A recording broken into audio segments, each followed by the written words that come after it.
my children and their laughter. I forget what I am after. So I'm gonna start with just kind of some like get to know you questions, then we'll get into music. So where are you from originally? Originally, so born in DC. My parents are both from Ohio. So we relocated to Ohio when I was 1. Stayed in Ohio till I was 5, and then my mom and I moved to Illinois, like the birds of Illinois, a place called Stager, super small, very, very irrelevant. Just old people and dogs and, some cornfields. And stayed there till I was 12, moved down to Miami for tennis, and then stayed down there till I was 19, then moved up to Illinois, and then city of Chicago. All right. When you say you moved to Miami when you were 12 for tennis, yeah. Can you explain that? Yeah. So essentially, so I started playing tennis when I was 5. By the age of 8, I'm playing a lot of state tournaments, so a lot of tournaments in Illinois. By 10, I'm traveling the country playing tournaments, and then by 12, I started traveling the world playing it.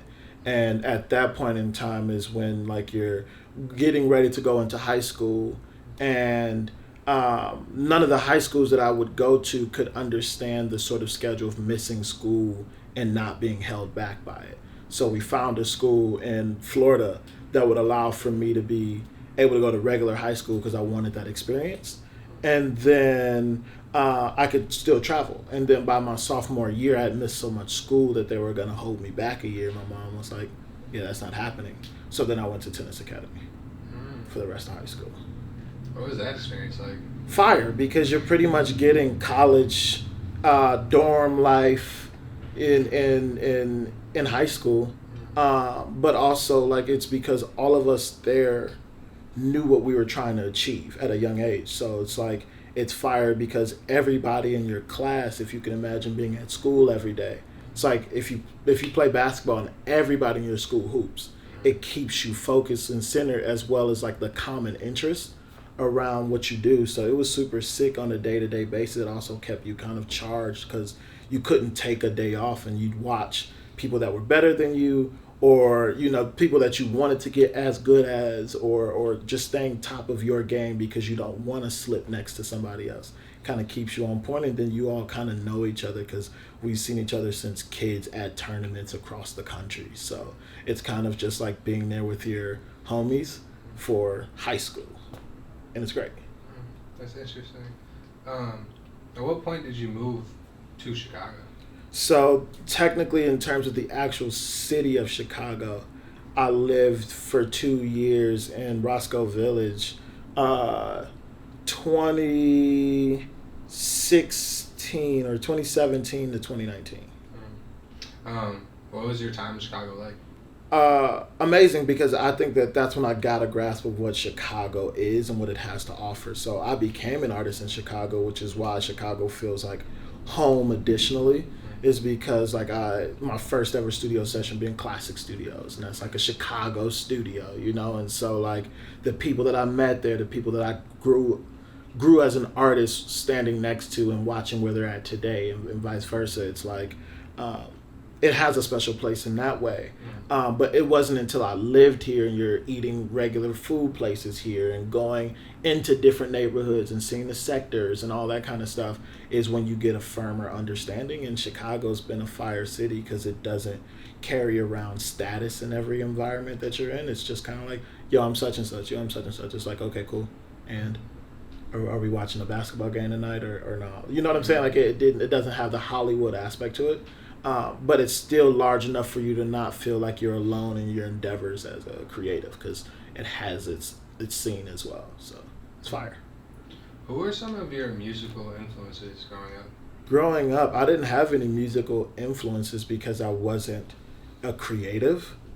I wasn't a creative until about 3 to 4 years after I stopped playing tennis. So I found myself through music as a creative, but in terms of what was around me and just being a music fan, my mom was playing a lot of Kurt Franklin, Yolanda Adams, Queen Latifah, Guy, Michael Jackson, Toni Braxton, Mary J. Blige.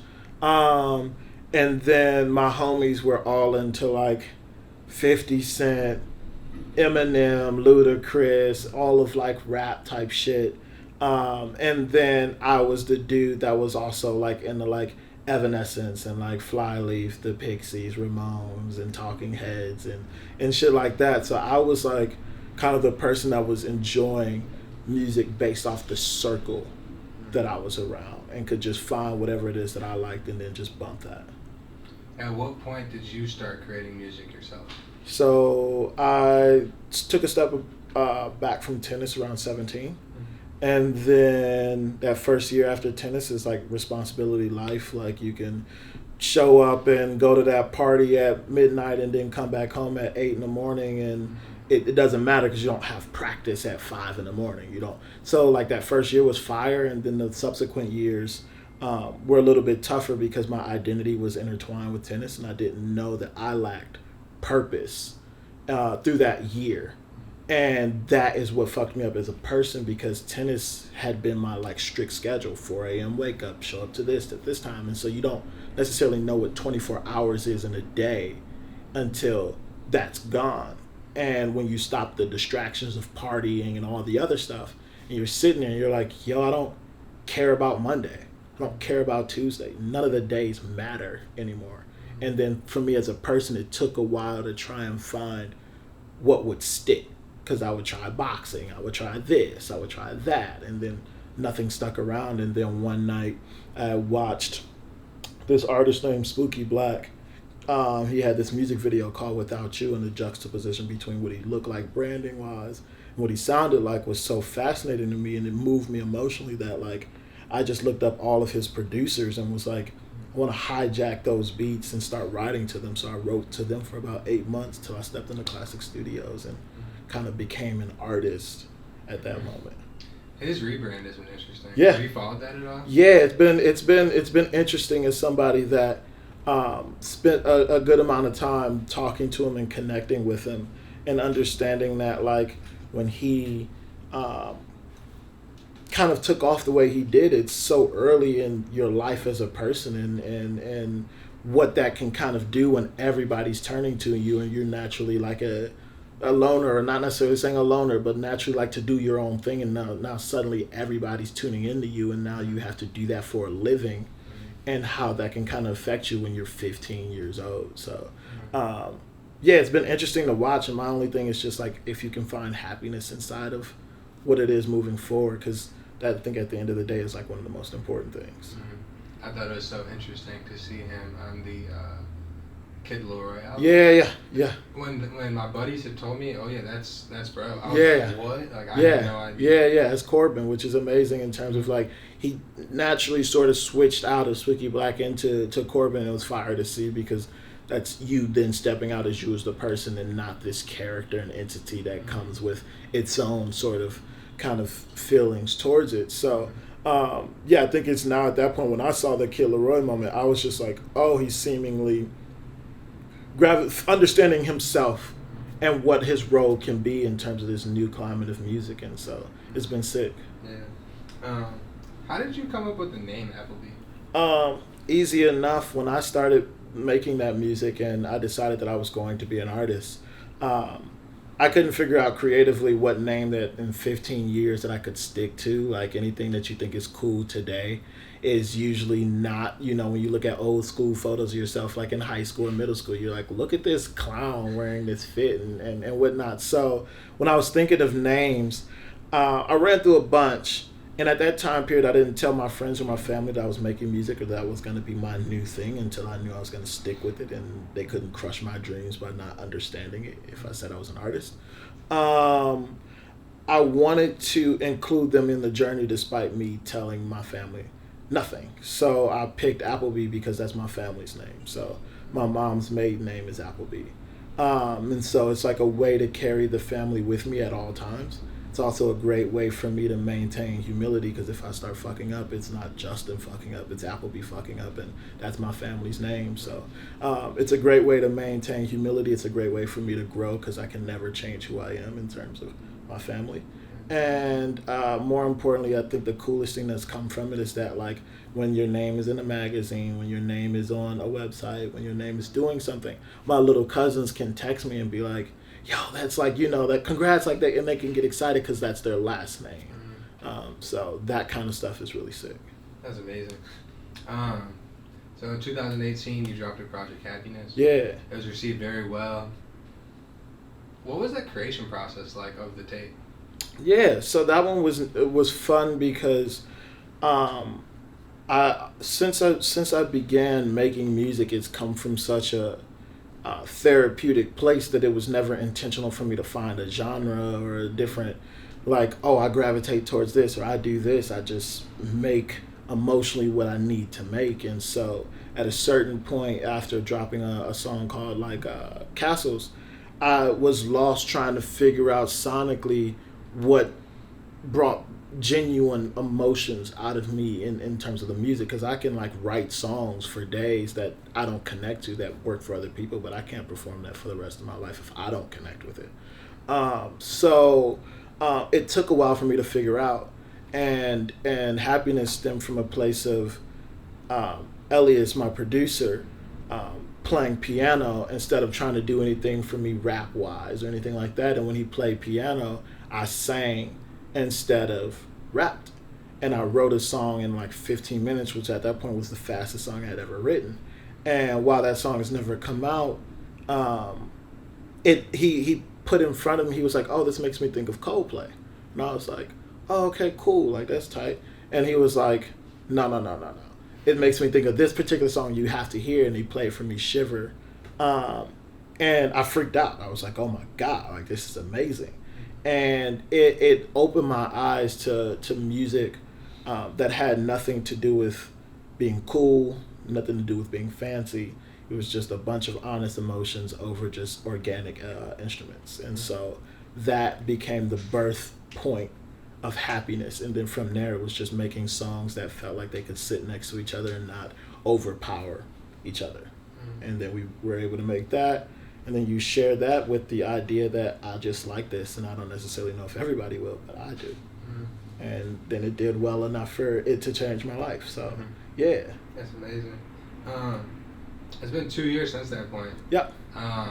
Do you have a new? I know you just dropped a new song. Yeah, do you have a new project on the horizon that you could talk about? Yeah. So I mean, the 2 years has been like an understanding of me and what it is back to what I'm trying to achieve. And even when I made that project, I didn't have a dartboard in mind of what it was that I was trying to achieve, what direction I was trying to go in, and my goals, or who I was trying to reach and why, and having all these answers to questions that I didn't even know to ask myself. And it wasn't really until COVID hit that I started recognizing how I hadn't been asking myself those questions. I didn't have enough time to get out of the distractions, to sit with myself, to be like, why are you doing this? Like, what are your goals? Where are you trying to get to? And what's your purpose inside of making music? And for me, it was like recognizing that I wanted to just reach 5 to 10 people that really needed the music, because I now make music that I need to write, but also create music that I need to hear now. And so now it's giving me that point of just like, I need those particular songs to find other people that need to hear it. So now it's like, with that vision in mind, I can create a body of work and a string of songs that's not just about that, but how you can continue post that. Because when we all drop projects now, everybody's like, great, what's next? So like, it's now having the understanding of like, that's going to happen.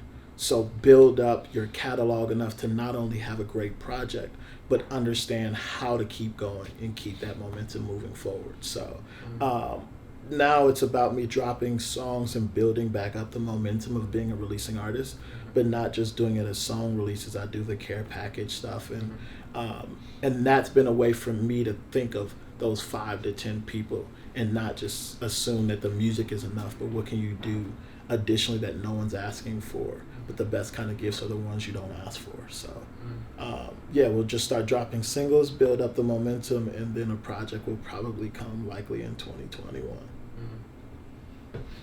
Do you have a favorite song that you've made to date? I do. It's not out yet, but I do. Yeah, I think this year has been a really great turning point for me, as I said, when I started to ask myself all those different questions and really have concrete answers, even if I didn't like the answers and I had to face those. I started to understand how to put more of myself into the music and not just do that for one song, but do that for a string of songs. And so therefore you're sitting down and you're not having a lot of songs in between that are throwaway songs. You're able to sit down and be like, yep, that's a good one, that's a good one. And while everybody may not hear them in that order or whatnot, you're able to be like, oh, I'm sitting on a catalog of music that I need out. Not like, oh, I don't really know or I'm scared to have it out. It's like, this has to come out. So yeah, I've written a string of songs this year that have become some of my favorites. So the hope is that you guys get those soon enough for me to not fall out of love with them. I like how you talked about Castles earlier. Was that your first song that you released? No. It is on Spotify. Yeah, it's my first technical song that I put on Spotify. So like the most current professional place to like put out music. I had a project called Down Dance, and my manager at the time, he was like, yo, let's get your project on Spotify. And at that early state that he was saying that, whether it was early or not, Spotify wasn't the professional place yet. It was still like this sort of unknown sort of spot. But it was where certain people were getting plays and getting paid. But I didn't know that. I was just kind of like, it felt like Pandora. And then we put Castles on there. And then like it hit like the Fresh Finds, and Fresh Finds at that point in time was a different like boost. And it flew up the viral charts, the global viral charts got to about 4 and was on its way up. And you know, our rest in peace Prince, once Prince passed, and like the songs sort of changed and everything like switched, but rightfully so. You know what I'm saying? Like as Prince, like in that kind of time period. But I didn't want any of the other songs from Down Dance on Spotify, and happened to just choose the right one. It worked out, and then you get like your first paycheck, and you're like, oh, yeah. Thank you for suggesting Spotify. Like, let's rock with that. So, yeah, that's the first technical song I put out is in 2014, a song called Spit on Me, and that's over like. This guy, Kid Henrik, he now goes by Henrik. He's one of Corbin's long-standing producers. Okay. What made you decide to dye your hair green? Good question. I needed a change inside of the COVID situation. I wasn't anywhere near my barber. I was looking atrocious, and I needed the change, just vibe and energy wise. And I knew if I was ever in my life going to dye my hair, that I was going to do it my favorite color, which is green. And so it was only right that I decided that I was going to. And my final check was to like hit my mom and be like, yo, I'm about to dye my hair. And she was like, oh, really? Like, what color? Sent her the color. She was like, oh, you got to do it. That's my favorite color. So when my mom gave the blessing, it was like, let's go, it's getting dyed. And then had a friend connect me to another friend, because I'm never doing that shit myself. Like, I don't trust myself enough to do that.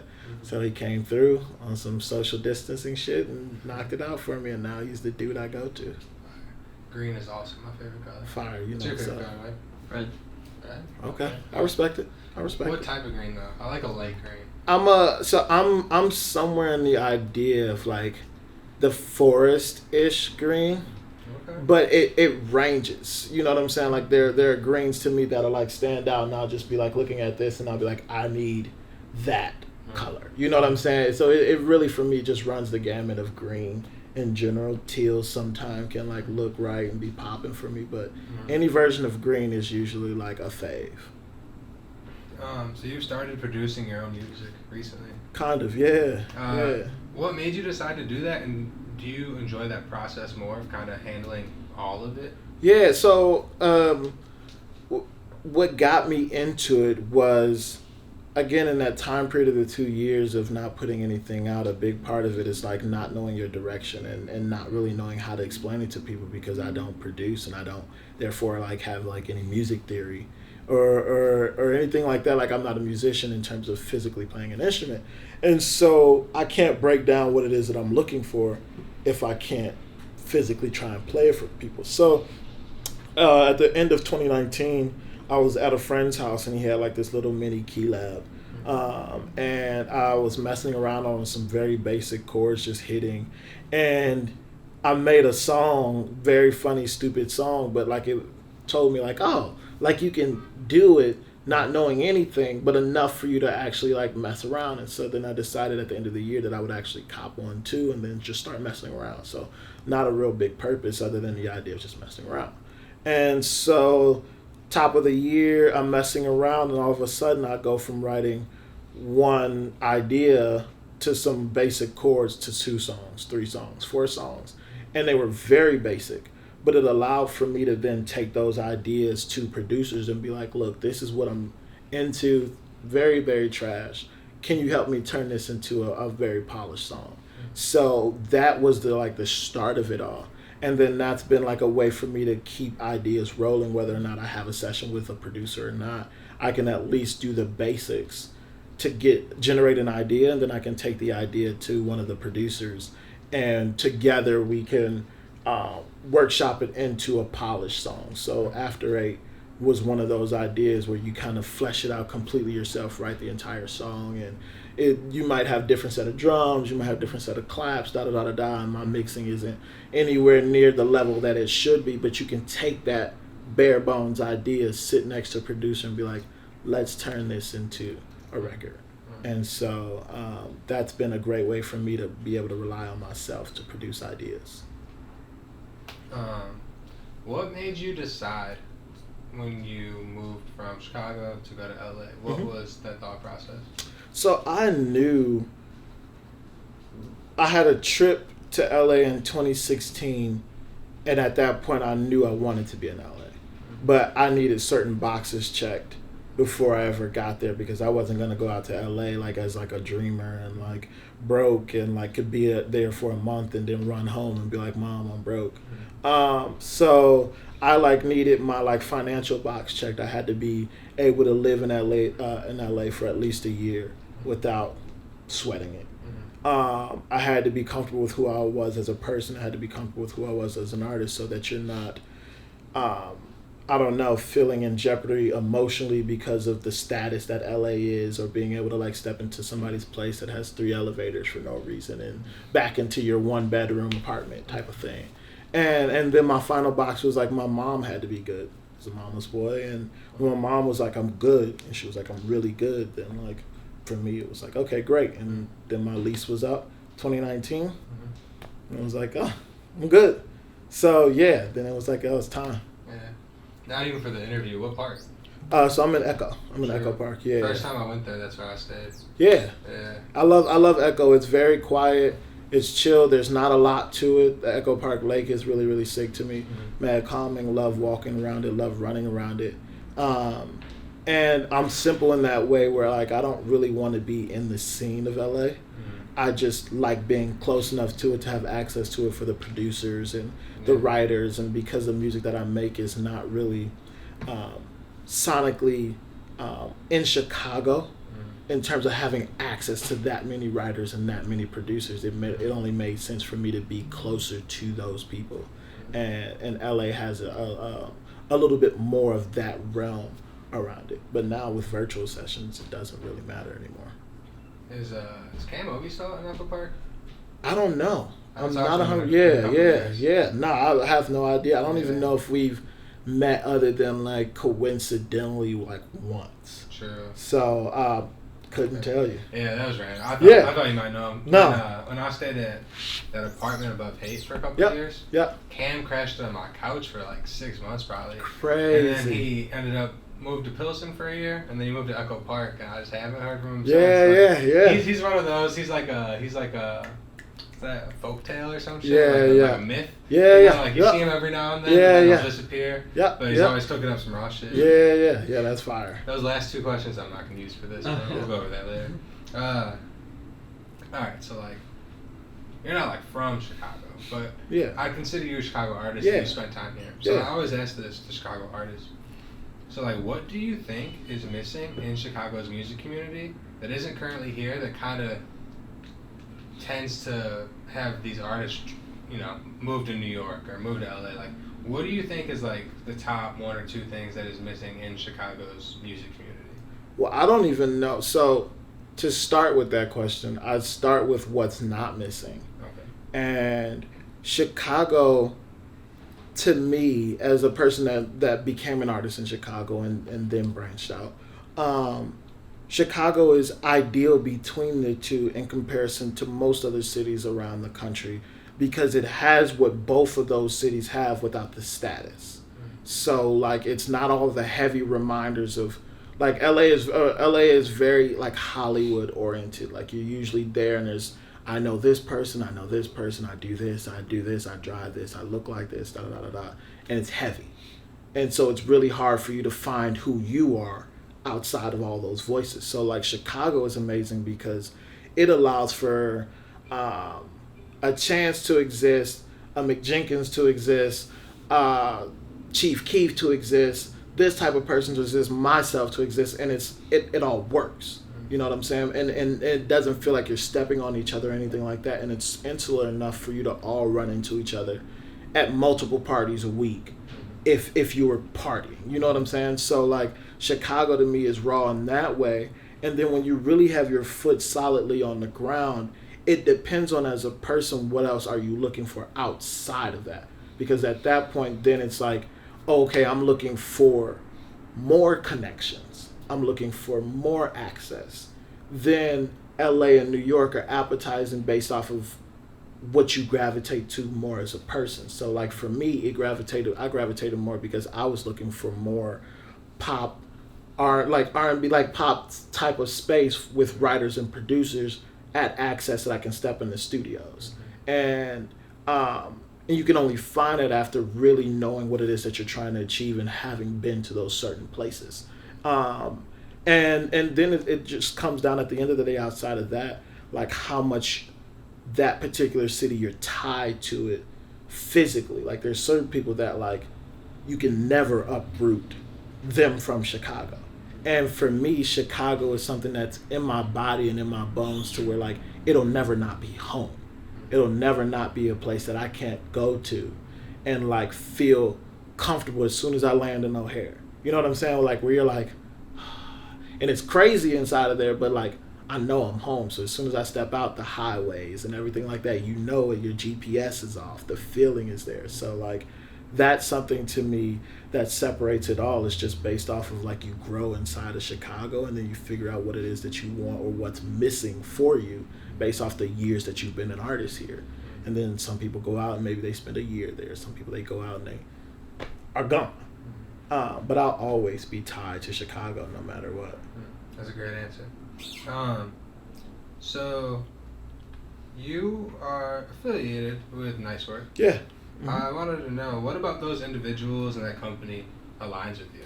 Word. Easy enough. Again, back to my first experience in Chicago was with Eric, and it was just on See Beyond Genre Energy, and that connection of just being like, yo, do you want to go to this, Saba concert, and having the time of my life, and then them being like, yo, you want to stay at our apartment? We'd hate for you to drive back this late at night. Fire. Like, you're just opening your door in such a loving way where it was just like, y'all are family, treating me like family without even really knowing me yet as a person. And over time, I was just homie. We were just family in that way. Like, it was like come over for barbecues, come to hang out to watch a movie, come to watch Game of Thrones, or da-da-da-da-da. It was just family bonding that by the time I sat and they asked me to play something for them, because I never played anything for them, they heard Lady Sunshine long before it came out, and Eric and them freaked out and was just like, yo, how can we help you?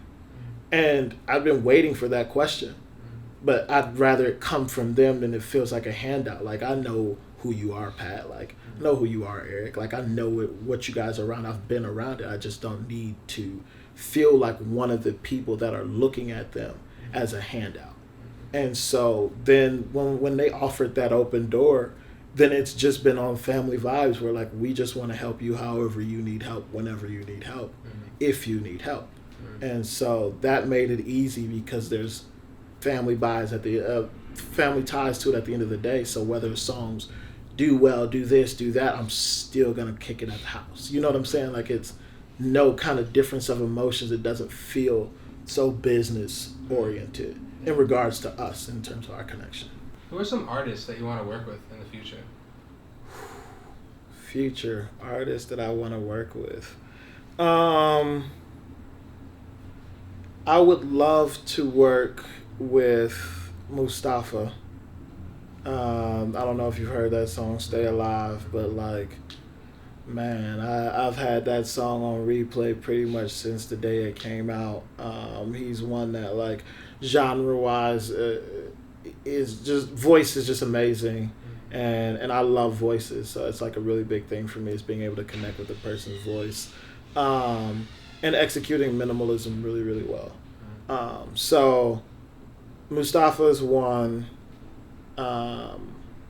Maggie Rogers is two. I'm obsessed with this girl, Holly Humberstone. Don't know if you've heard of her. If not, you should check her out. It's bomb music. That's three for me, and then it's four. A dream, super dream collab would be like Lord. Lord would be like wild, but that's just mainly because I love like the alt energy, and being able to like write songs that move me lyrically. And I'm very lyrical based when it comes down to like listening to music, is being able to like listen to stories and shit like that. Like my favorite writers are Frank and Chris Martin. And I love being able to like listen to her music and be like, I wish I wrote this song. I wish I wrote this song. I wish I wrote this one too. So yeah, I would say those are my like three sort of attainable, and then like the dream would be like a Lord situation. My last question is, where do you see yourself in 5 years? 5 years. We're at 2020. Are we scrapping 2021 as a year? No. Where would I like to be in 5 years? So 5 years for me, I'm looking to have solidified my world musically.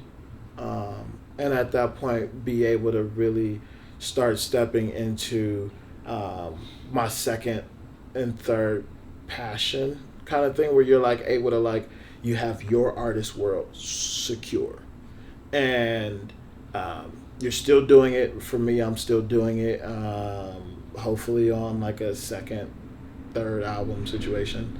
But that being able to put me in a place that I can start doing some of the other passions and things like that outside of it to like additionally live. So by the time you're on your fourth or fifth album, you've got like an empire-ish thing moving around you. Because music is likely not to be the only way to succeed, and not the only thing that I specifically want to do. So it's being able to branch out into the TV and film community and allow those side passions to boost everything else. So I'm kind of just moving into a space of music is working, fully paying bills, I'm chilling, I'm connecting to the audience that I have community-wise. And then I can do those second and third passions and reach people in different ways.